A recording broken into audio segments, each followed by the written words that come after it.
even if this is an opportunistic move that is more about trying to move away from the CFA franc than trying to move towards Bitcoin, the fact that Bitcoin exists and is a tool for that attempt to gain more monetary independence is in and of itself powerful. Welcome back to The Breakdown with me, NLW. It's a daily podcast on macro, Bitcoin, and the big picture power shifts remaking our world. The Breakdown is sponsored by Nexo.io, Arculus, and FTX, and produced and distributed by CoinDesk. What's going on, guys? It is Wednesday, April 27th, and today we are talking about the second nation to officially make Bitcoin legal tender. Now, a couple quick notes before we get into that. First, you know the spiel. Give the pod some love wherever you listen to it, and if you want to get into the conversation, join us on the Discord. It's truly an awesome community, and I'd love to see you there. But second, if you have not yet registered for CoinDesk's consensus event, I sincerely suggest you do. It's happening between June 9th and the 12th in Austin, Texas, and is the event that covers the full spectrum of what this industry has to offer, from Bitcoin to blockchain to Web3 to metaverse to all these different buzzwords. It's for new people, old people, and everyone in between. What's more, they just announced that Balaji Srinivasan has been added, and you know he always has something interesting to say. If you do want to register, use code BREAKDOWN to get 15% off your pass, and you can do that at coindesk.com/consensus2022. All right, so today we have an absolute flurry of jurisdictional engagement with Bitcoin and crypto. It is just so clear that this is one of the biggest themes, if not the biggest theme for the industry this year. Governments from city to the nation-state level and even beyond are taking this technology seriously, grappling with how to fit it into public policy regimes and figuring out if it needs to change those regimes. So let's start with an exciting follow-up to a story we discussed earlier this week. The Central African Republic does, in fact, seem to be adopting Bitcoin as legal tender. A bill that had been jointly prepared by the Minister of Digital Economy and the Minister of Finance and Budget, and which the National Assembly had previously passed, was just signed into law by the president. The bill establishes a legal and regulatory framework for cryptocurrencies in general, but also makes Bitcoin specifically legal tender alongside the existing CFA franc. A little bit of quick background here. I still owe you guys a full show about the CFA at some point, but CFA is an acronym for the African Financial Community, but in French, and it's the name of two currencies, the West African CFA franc and the Central African CFA franc. Between them, these currencies are used in 14 countries in the middle and western part of the continent. These francs were created in December 1945 at the close of World War II. As part of ratifying Bretton Woods, the French franc was devalued in order to set a fixed exchange rate with the United States dollar. France then created these new currencies ostensibly, or reportedly at least, as a way to spare their colonies that devaluation. However, since 1960, these CFA currencies have been devalued 99.9% against first the French franc and later the euro. Their biggest criticism remains postcolonial control and influence. The currency is still deeply tied up with the French treasury, making it not really a sovereign currency for the nations who use it. In January 2019, after the Italians criticized France for the CFA franc, accusing them of impoverishing Africa with it, France booted Italy's ambassador to Paris. That said, later that year, the president of France and the president of the Ivory Coast announced a wave of reform, including replacing the West African CFA franc with a new currency called the ECO. In May 2020, the French National Assembly also voted to end French engagement in the West African CFA franc, which means that the countries using it will no longer have to deposit half of their foreign exchange reserves with the French treasury. Still, there is clearly here an incredibly complicated post-colonial relationship, and that makes the CAR's decision to add Bitcoin as legal tender all the more interesting. The finance minister Hervé Ndoba said last week, "There's a common narrative that sub-Saharan African countries are often one step behind when it comes to adapting to new technology. This time we can actually say that our country is one step ahead." Noel Atchison from Genesis says it is interesting that it is the first of the CFA countries to take a step away from French monetary hegemony. There are 13 others, not to mention several other small economies that are probably paying attention here. Anita Prosch makes another interesting point. Quote, "I can't tell how sincere this move by the presidency is, how much they understand Bitcoin, time will tell. But it's interesting to see how one country after the other thinks about how Bitcoin could help them gain independence."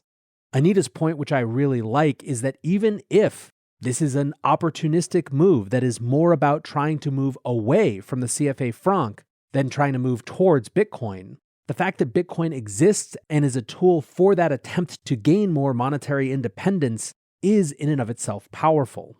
This one isn't getting the same sort of press and play as El Salvador, partially because it's not the first, partially because there isn't a Nayib Bukele who has such a command of social media, and partially just because of just how poor the Central African Republic is. But it's still going to be another fascinating case study to watch in the months to come.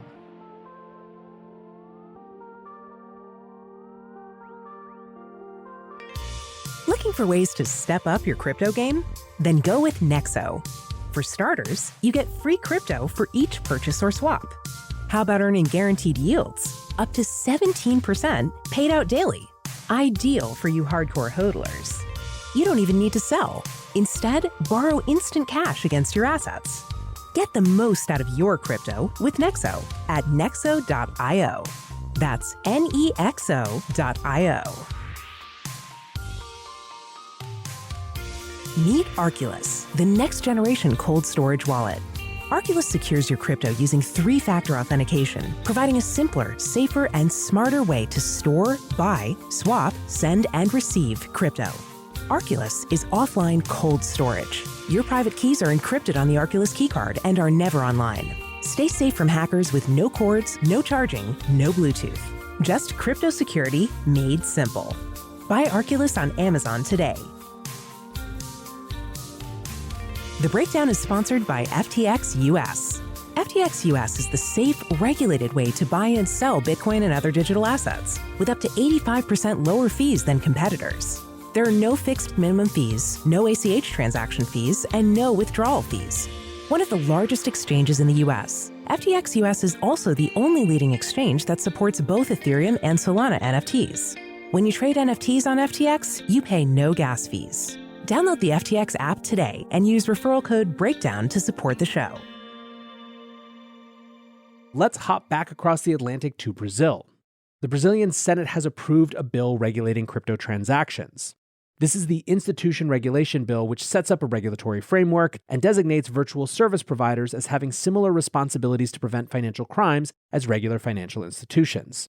The bill removes regulatory oversight from the Brazilian Securities and Exchange Commission in favor of a new regulatory agency and also establishes a new class of digital asset financial crimes that are punishable by a penalty of between 2 and 6 years in prison. The bill has passed the Senate and will now go to the Chamber of Deputies, which is the lower house of Parliament, for a vote before being passed to the executive branch to pass or veto the bill. In some ways, this one is notable for its boringness, which is not too dissimilar from our discussion of Panama a few days ago. This is simply a country looking at these things that certainly exist and continue to grow, and figuring out how they have to adapt their regulatory framework to accommodate them. Now, staying in this region, we move down to Buenos Aires. They're undergoing a city program called Buenos Aires Plus, a digital modernization and streamlining plan. The rhetoric of the program focuses on the idea of streamlining city bureaucratic interactions for citizens in the private sector. An official leading the project says, enough of wasting time, you have to give it back to the people, to the private sector, so they can use it to work, to undertake, to develop, to generate work. One part of this that we knew previously about was a digital identification program, which hopes to centralize various state documentation and identity functions into a self-sovereign digital identity application hosted on smartphones and using blockchain security. We don't know all that much about it, but we know there are going to be some interesting people like Santiago Siri who are working on it. Another part that was just announced, however, is that residents will be allowed to make tax payments in crypto. The way that this will work is that the city will accept pesos from local crypto companies who will manage the conversion. In other words, they're not taking crypto directly, and they're very clear that they're not holding crypto on their balance sheet at this stage. But in many ways, it feels to me that in these 3 stories that we've just covered, we've heard 3 distinct and different parts of this larger jurisdictional crypto conversation. In Buenos Aires, as we just discussed, we have crypto as a forward-looking technology that can both make things more efficient, but also attract or support forward-lookers in the economy. In Brazil, we have legislation that recognizes that crypto is here, it's not going away, and so it needs to be fit into a public policy framework. And in the Central African Republic, we have crypto as a mechanism to pry power away from former colonial and geopolitical entanglements. So what about the US?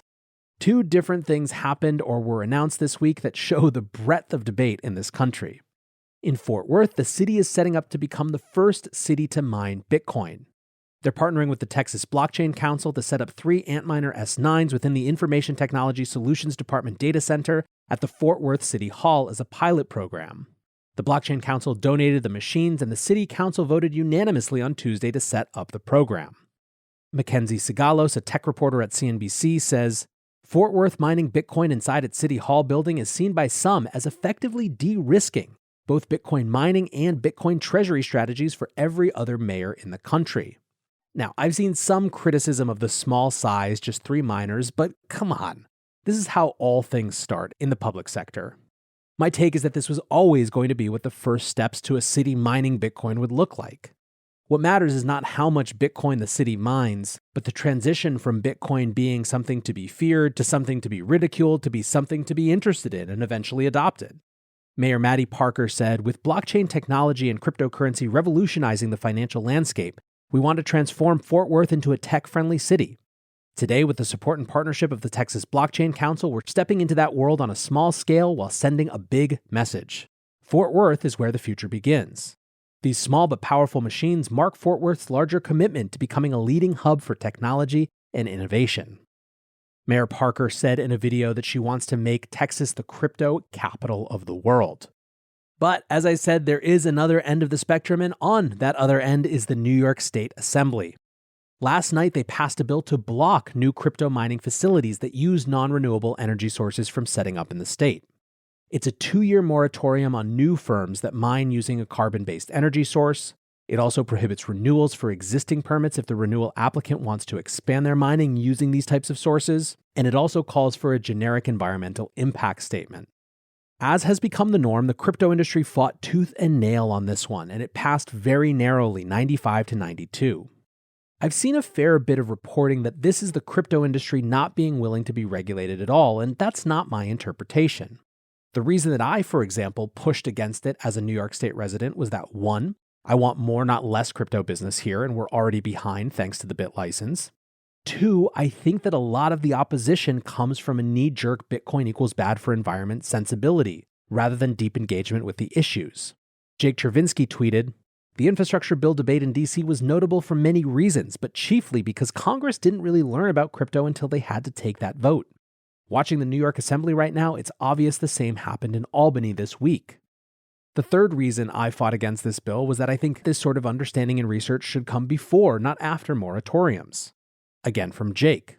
Good legislative process is conduct a study to fully understand the issue, consult key stakeholders and experts in the public and private sectors, and then start drafting. New York State on crypto mining, we need a total and complete shutdown on permits until we can figure out what is going on. Now, all of that said, I do not think this is some cataclysmic thing, and I don't think that the people pushing it, including the bill's architect Anna Kelly's, represent anything close to anti-Bitcoin villains. This is a relatively narrow bill. It doesn't prohibit people from mining in their homes. It doesn't even prohibit the existing miners from doing what they do. It's hardly a ban in any stretch of the imagination. That said, I do think it will send a signal to crypto firms and individuals that New York still isn't welcoming. However, there is a chance that it sets up an opportunity to actually show how the crypto industry can work with progressives in a sort of hostile state to make progress on these issues. Now, that hope is clearly coming from the perspective of someone in the state who wants to see it improve, and I don't expect most of the industry to feel the same way or be willing to be patient. I do think that it's useful to flag something here that I saw as a perspective fault line for these types of debates going forward. One notion that I saw from many Bitcoiners was that this legislation was dumb because it just means miners will move to less hostile places, and actual climate goals won't be met. That isn't wrong, it's absolutely what will happen. But it also fails to recognize the inherent regionalism of politics. New York State politicians are not primarily concerned with the environment. They're concerned with their state's impact on the environment. They're focused on the part of the environment that they have jurisdiction over. That's not being cynical, by the way. I'm sure there are a ton of politicians in New York who actually do wish to think in terms of the big picture and achieving overarching climate goals, not just to check some box saying they did something. But the mandate of their, and in fact any political office, is limited to what they can control. I think in the same way it's naive for New York politicians to think that Bitcoin mining won't just flow to where it's more welcomed, it's naive for us Bitcoiners to think that New York politicians or any politicians are going to, in any regular situation, put the overall good ahead of their specific purview and field of vision. Still, I do think the quote-unquote right policy for a progressive, environmentally focused jurisdiction regarding Bitcoin mining is to attract it, engage with it, and incentivize it to use renewables, to learn how it can actually be a useful tool in the renewable industry. I don't think we're as far away from that as it might seem. And I hope that during this moratorium, New York State can move a little bit closer. But to wrap up, it's clear that across all of these stories, the one common thread is that crypto is on the agenda. Bitcoin is becoming more woven into the fabric of global currency systems.